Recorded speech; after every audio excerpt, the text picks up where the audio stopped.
Dave Dombrowski on the morning shows. The first time Dave has spoken, he was part of that Zoom when they introduced Real Muto, but that really was just, he was dodging bullets about Bichette that whole morning, right? And the Real Muto thing. It wasn't about Bryce. It wasn't about the whole offseason. This is the first time he's spoken in a while on big picture stuff. Good interview by the morning show. We'll bring it to you in its entirety coming up later in the show. But right now, let's unpack a couple things. So it started off, you knew this question was coming about the Bryce thing, about the whole back and forth. Here is how Dave Dombrowski answered that. Had a very good open conversation with Bryce. Rob was there. We just were in a position to just want to make sure that coming into spring training, some of the things that were out there we could talk about. And we addressed a lot of that back in October, November, but I wanted to make sure, because with Bryce coming in here, that we could sit down and talk and have an open conversation and express our feelings and move forward. So we were able to do that, and I listened to him, he listened to me, and I think it's always important in any walk of life, not just this, that communication is one of the most important things, and I've learned that throughout my career. This is not the first time I've ever had a situation where a player is not happy about something that has happened with the organization in which I'm responsible, and you sit down and you talk about it.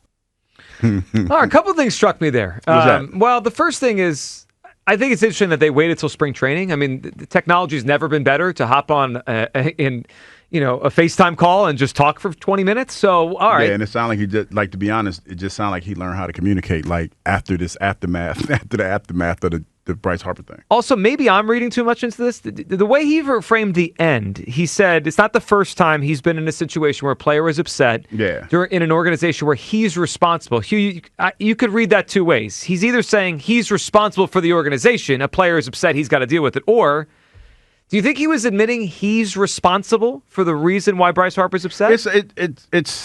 It all depends on how you hear it. Yeah, because that word was interesting. Yeah, that's how I hear it. Like, this ain't my first misstep, or something like that. Yeah. That's kind of the way I heard it. Yeah, I will say this. I feel better hearing both of them the last 2 days that this is calmed down for now. Now we'll see how it goes throughout the season and how Bryce handles things. But I think you could tell they spoke last week. I mean, that's obvious that they. It's still a little icy, though. Yeah, I would call it icy. It's a little icy, but it's different than it was a week ago. So I think that's a good thing. Hearing from both. Well, Bryce, you got to play nice, because the obvious thing is season's about to start, and you don't want that bad mojo going into the season. But at the same time, I feel like Bryce is painting the picture, and he's doing it in such a subtle way that this has the potential to be a lot of drama this upcoming baseball season. Protection and order. That I feel like strongly, more so than ever, because if I'm not mistaken, even though it's spring games and everything, hitting has been somewhat of an issue. Granted, everybody's not been playing. I like how you're locked into the spring training stuff. But I'm saying hitting, I like this. No, but hitting has been an issue in spring training. And like I said, granted, everybody's not playing, but this has the potential to be something that kind of lingers. So on that, I saw an article this morning. I think it was David Murphy at the Inquirer. Hugh, we've talked about Bryce not seeing pitches last year. There was also another thing I think that flew under the radar. The way I'm thinking back to how I read the article this morning.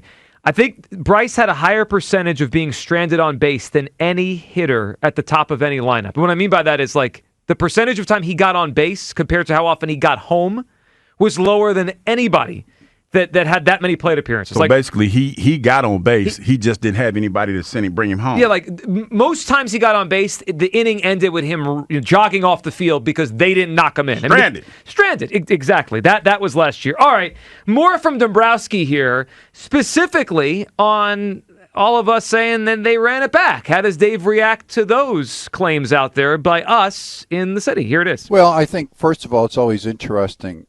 You don't know that there weren't other paths that were discussed. Ooh.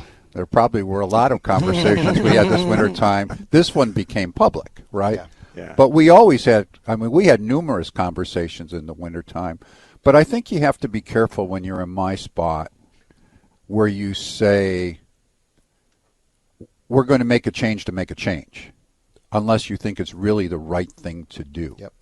We won 96 games. We have a good club coming back. I mean, for example, I use the Kyle Schwarber, right? Well, we signed him back. I'm thrilled we signed him back. I remember leaving the winter meetings and was talking to my wife, and she said, well, how do you feel? I said, well, I feel like, okay, we've made some strides on different things, but I would not have been happy walking out of the winter meetings without signing Kyle Schwarber. I don't know where we would have gone in the wintertime. Best hitters in the league. But if we decided to not run it back by not bringing Kyle Schwarber back, would people be happy? All right, you know what? That's his. He's touting the fact that we got Kyle Schwarber back. He was on the team already.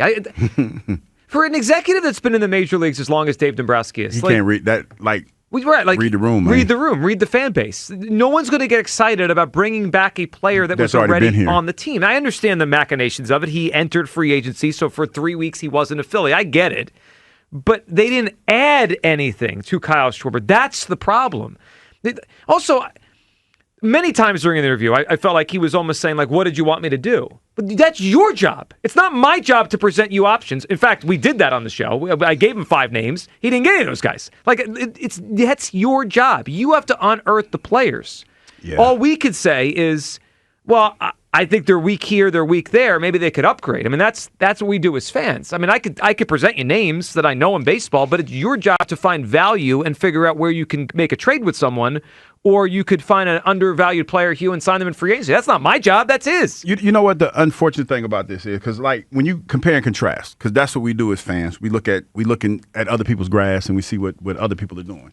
When you look at the fact that the Dodgers, who won the World Series, go out and they're still adding players, right? Significant players. And you're touting the fact that we signed Kyle Schwarber. Kyle Schwarber was good. You were good enough to get to that game against the Dodgers, and you played them tough. But most people would think that in order to beat them, you have to add more pieces. If anything, we subtracted. And for you to sit there, to me, as a former professional athlete and somebody who kind of knows, how these things work, to say, well, hey, we signed Kyle Schwarber, we're happy. You didn't add anything. And the fact that your best player, who you called out and said that he wasn't as good, talked about him not having protection in order, and not only that, have the numbers to back it up. That's a problem. You know what I would have liked to hear there when he was asked about running it back? That's for him. That's a spot for him to say, hey, guys, I think we're sleeping on how good Adolis Garcia is. We believe he's going to be the player he was 3 years ago. And, I mean, that we'll see. That would be the smart thing to say. That's what I would have felt better. Like, hey, we really believe we got something in Adolis. He came into camp in great shape. He was a huge part of the Rangers winning a World Series a couple years ago. We think he could provide that for us. Go look at the back of his baseball card. And then I would say, okay, they're betting on Adolis Garcia. Maybe they think he's better than I do, and I would have to take that into the season. Don't tell me you re-signed Kyle Schwarber, and like, what do you want, a pat on the back? He was here anyway. All right, we also had this. This is the. I could have predicted this yesterday. In fact, I think I said something to this accord, that he's going to go on there and he's going to tell us how well they played in the playoffs, how close they were, and just it's baseball. What are you going to do? Here is Dombrowski. Now, as they go back and kind of unpack what happened last October on the Dodgers series. You're in a position in which you're in a short series, and guys get a big hit here or a big hit there. You get a break here or break there. It isn't like – I think the 1 year, like for me, 23, that was disappointing in the sense that we were up 3-2. I thought we had a better club. We didn't prove it at that time. Mm-hmm. And those are the ones that really stick in your – craw, in the sense that, geez, I think we should have had that one and we didn't get it done. We didn't score runs in that particular series in 23 against Arizona. 24, we really didn't play very well against the Mets. I'm not really sure why at that point. We just didn't have a good series. So I don't really know what else you do, right? They just didn't make the big pitches at certain times, and they got the big hits. And last year was a real tough one in the sense that we really went head-to-head with that Dodger club. And I've been in that spot before. They won the World Championship. They had a really good club. We had a really good club. We met in the first round. They got a big hit here, a big hit there. I mean, Hernandez hits the 3-run homer in the first game, makes a difference. So it just was so tight, and they just beat us, really is what it came down to. Go ahead. No, I'm listening to that, right? I'm thinking about baking a cake, right? Okay. I'm gonna use this as an analogy. I like okay, this. say like, Go for it. say like you're putting all these ingredients in this cake, right? And you're tasting the cake, and you're tasting the batter, and you're like, okay, it's close, but we need something more. Because I think that most people that bake, if it's close, you're gonna add something a little extra to help make it pop. I think this is a good analogy. You know what I'm saying? This is one of Hugh's better ones in a you very know what I'm long saying? time. And for you to sit there as the guy, I'm the baseball layman right here. I'm the baseball layman. You the guy that has the pedigree, that knows way more baseball. You've forgotten more baseball than I know. And for me to sit there and hear that and make that cake analogy, and you sit there knowing that close is not good enough, that's crazy to me. So here's my frustration with it.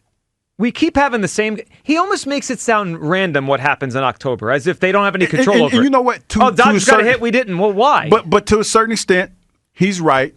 But when you talk about, like for me, because watching the baseball here in the last couple of years, it's been the same thing. You know, you get decent pitching, and the bats go cold. Yeah. You can't move runners, especially when you talk about that Mets series. You get runners on, you can't move runners. They're moving runners. They're running all over the bases. It's the same thing, and it's the same thing every year that we all talk about, is how the bats go cold at the absolute worst times. And for you to know this and still tout that you have a good club and not see that, it screams to me like you're not in touch with what's really going on. To go off the analogy you used with the baking of the cake, it feels like for the last 3 Octobers, they're using the same recipe, and then it comes out with the same exact cake, and they say, maybe next time it'll be different. No, maybe you have to change the ingredients, and that's what annoys me. But like, I understand the Dodgers were a great team, and it is different than the Mets loss and the Diamondbacks. It's very different. I agree with him. But it's the same concept, is which you don't play your best baseball in October, and you think the same people are just going to magically play better. Like, we can't just reduce October to make believe or magic. There's a reason why the teams that win World Series win them, and the reason why teams that don't.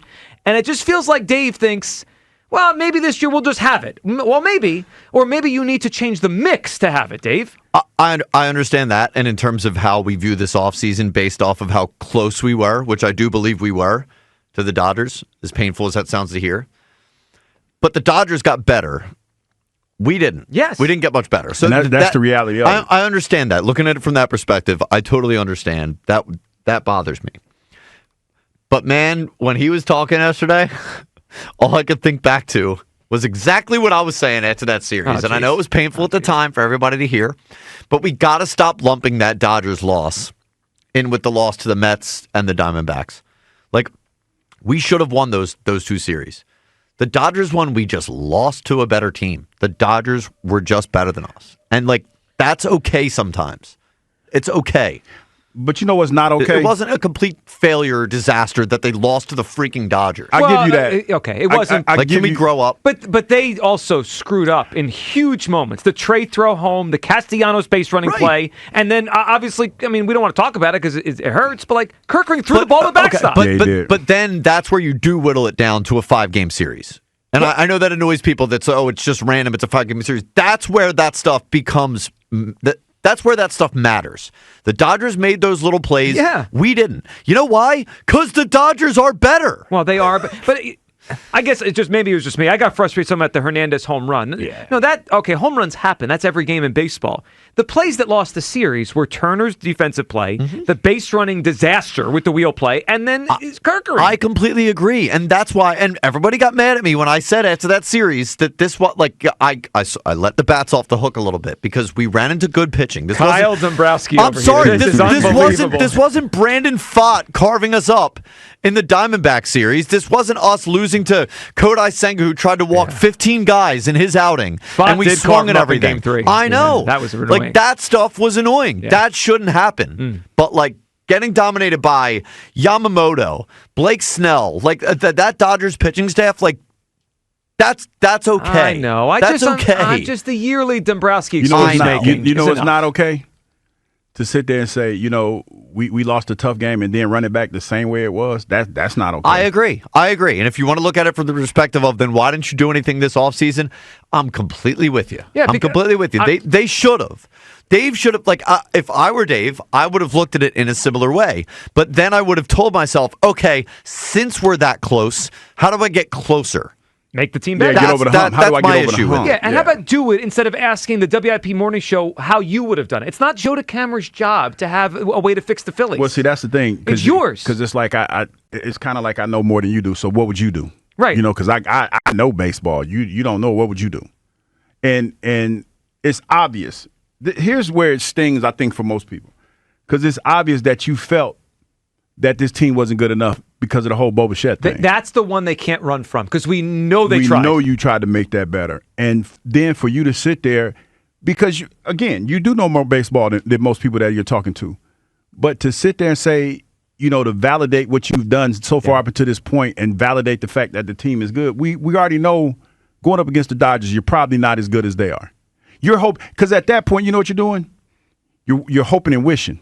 Which is not a strategy. I mean, if you hoping is not a strategy. If you ask me, the Phillies' best chance to get to the World Series is that someone else knocks the Dodgers out. I mean, and that's what happened in 22. That's what I'm saying. That you hope somebody knocked the Dodgers out, or you wish they would. Yeah, that's not a strategy. Well, it's not. It's actually completely not a strategy. All right.